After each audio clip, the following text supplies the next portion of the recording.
నమస్తే ప్రజాప్రతినిధి న్యూస్ కి స్వాగతం. నా పేరు యశ్వంత్.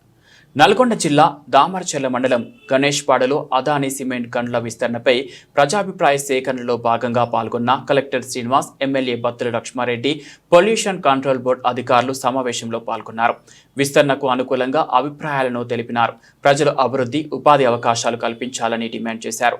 హామీలు అమలు చేయడంలో మాట తప్పితే ఉద్యమిస్తామంటూ డిమాండ్ చేశారు. లిఖితపూర్వకంగా 330 దరఖాస్తులను అధికారులకు అందించిన స్థానికులు, ఎన్జీఓస్ మరియు తదితరులు పాల్గొన్నారు.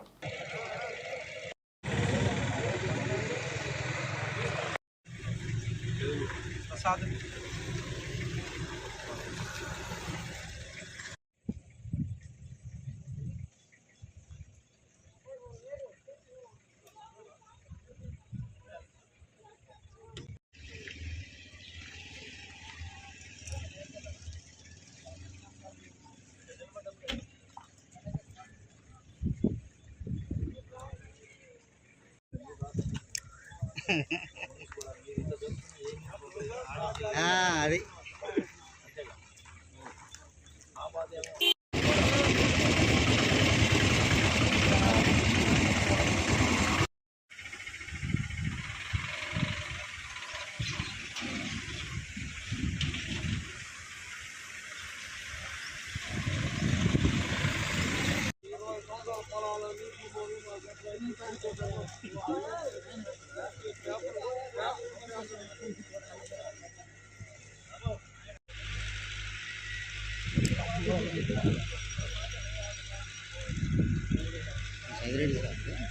ఎదురుడే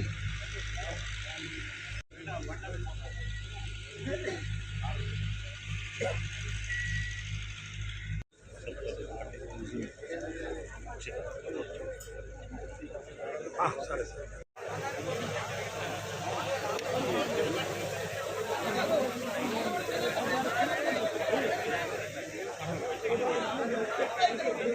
కూడా ఈ నల్గొండ జిల్లాలో ఉంది. మిగిలిన 50 హెక్టార్ల పైచిలుకుది, అది కూడా శూన్యపహాడ గ్రామం. నిక్షేపాలని కూడా వెలికి తీస్తూ మీ అందరికీ తెలిసినట్టుగా ఈ నల్గొండ జిల్లాకిలో సున్నప్రాయ నిక్షేపాలు చాలా ఎక్కువగా ఉన్నాయి. దానివల్ల తెలంగాణ రాష్ట్రం నల్గొండ జిల్లా దామరచెల్ల మండలం గణేష్పహాడ్ గ్రామంలో తమ చాణక్య సిమెంట్ సున్నప్రాయ గని యొక్క ఉత్పత్తి సామర్థ్యాన్ని పెంచుటకు పర్యావరణ అనుమతి పొందడం కోసము ప్రజాభిప్రాయ సేకరణ అనేది తప్పనిసరి.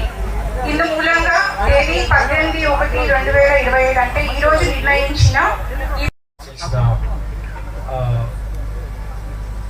మనకి సబ్ కలెక్టర్ గారు, ఈ గారు, ఇతర ఉన్నతాధికారులు, ఎన్జిఓస్, పెద్దలందరూ, గ్రామస్తులు, పెద్దలందరికీ, ప్రింట్ అండ్ ఎలక్ట్రానిక్ మీడియా పాత్రికేయ సోదరులందరికీ నాకు నమస్కారం. ఈరోజు మరి ఈ పెన్నా సిమెంట్ ఇండస్ట్రీస్ వారు ఉత్పత్తి సామర్థ్యాన్ని పెంచడానికి ఉన్న లీజ్ ఏరియాని దాని ప్రకారం విస్తరించుకోవడానికి ప్రతిపాదించడం జరిగింది. దానికి సంబంధించి పర్యావరణ సేకరణ కార్యక్రమం ఈరోజు ఏర్పాటు చేయడం జరిగింది. ముందు ఇప్పుడు ఈ ప్రాజెక్ట్ గురించి, ప్రపోజ్డ్ ప్రాజెక్ట్ ఏదైతే ఉందో ఆ ప్రాజెక్ట్ గురించి, మరి పొల్యూషన్ కంట్రోల్ గురించి వారు చేపడుతున్న చర్యల గురించి ప్రాజెక్ట్ కన్సల్టెంట్ గారు వివరిస్తారు. తదుపరి ఎవరైతే మాట్లాడుకుంటున్నారో, అభిప్రాయం వ్యక్తం చేయాలనుకుంటున్నారో వారికి అవకాశం ఇవ్వడం జరుగుతుంది. ఎవరైనా రాతపూర్వకంగా ఇవ్వాలనుకున్నా వాళ్ళ అభిప్రాయాలు వాటిని కూడా స్వీకరించడం జరుగుతుంది. దయచేసి ఈ కార్యక్రమాన్ని మరి వినియోగించుకొని తమ అభిప్రాయాన్ని తెలియజేయాల్సిందిగా కోరుతున్నాము. ముందుగా ఈ project consultant, environmental consultant company తరఫున ఎవరున్నారో వాళ్ళు వివరించాల్సిందిగా కోరుతున్నాము. తర్వాత ఉన్నప్పుడు తప్పకుండా మీటింగులకి పరిమితం అవుతుంది తప్ప ప్రజాభిషేకరణ సరే ఎంతమంది పోలీసులు బందోబస్తు పెట్టారు, చేసుకుంటారు, వెళ్ళిపోతారు తప్ప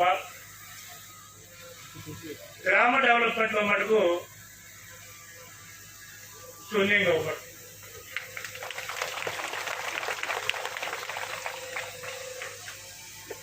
ఎందుకంటే వాళ్ళు మాట్లాడడానికి నేనే ముందు మాట్లాడితే పోతే ఉద్దేశం మాట్లాడుతున్నాను.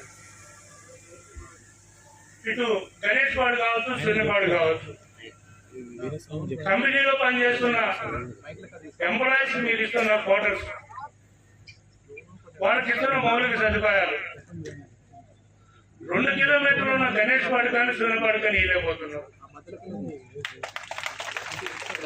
కరోనా టైంలో ప్లాంట్ కరెంటు విషయంలో కానీ వాటర్ విషయంలో కానీ నేను కళ్ళారా చూసినా కాబట్టి చెప్తున్నా, అంత దరిద్రం ఫ్యాక్టరీ రాకుండా కూడా మేము అనుభవించలేదు. ఇది వాస్తవం. ఫ్యాక్టరీ ఉండాలా, మేము కాదంటలేదు. దేవాలయం అంటే ఫ్యాక్టరీ మేము కాదన్నాం. డెవలప్మెంట్ కూడా అదే భాగంగా వస్తే మాకు మంచిగా ఉంటుందనే కోరికతోనే ఈ వీటన్నిటి ఒప్పుకోవడం జరుగుతుంది తప్ప ఎవరు దౌర్లో వాళ్ళు వస్తారు, వాళ్ళు సంపాదించుకుంటారు. కంపెనీ హైదరాబాద్లో ఉంటున్నాయి, ఆఫీసులు హైదరాబాద్లో ఉంటున్నాయి. వాళ్ళు హైదరాబాద్లోనే కూర్చుంటున్నారు, ఏదంటే అక్కడికి రాజు మాట్లాడుతుంటారు. ఇలాంటి టైంలో అందరూ ఇంటికి వస్తారు, మా దగ్గరకు వస్తారు, అన్నీ చెప్తారు. కానీ మేము ఏదైనా అడగాలంటే హైదరాబాద్ రమ్మంటారు. ఇదేదో తరగతి మాకు అర్థం కాదు. అదే మీరే వచ్చి మా సమస్యలు ఇక్కడే కూర్చొని పెద్ద ఆఫీసర్లు ఎవరైతే హైదరాబాద్లో ఉంటారో వాళ్ళు వచ్చి, బాబు మీకు ఆ రోజు మేము మాటిచ్చాం ప్రజాసేకరణలో, మేము మాటిచ్చాం మీకు ఏమైనా పనులు అయినా లేదా, కనీసం 20 సంవత్సరాల్లో కన్నా సిమెంట్ వాళ్ళు కానీ దానికి అమ్ముకున్న చాణక్య సిమెంట్ వాళ్ళు కానీ ఇంతవరకు ఏ గ్రామానికి వచ్చి కూడా పలకరించిన దాఖలైతే లేదు. ఇది వాస్తవం.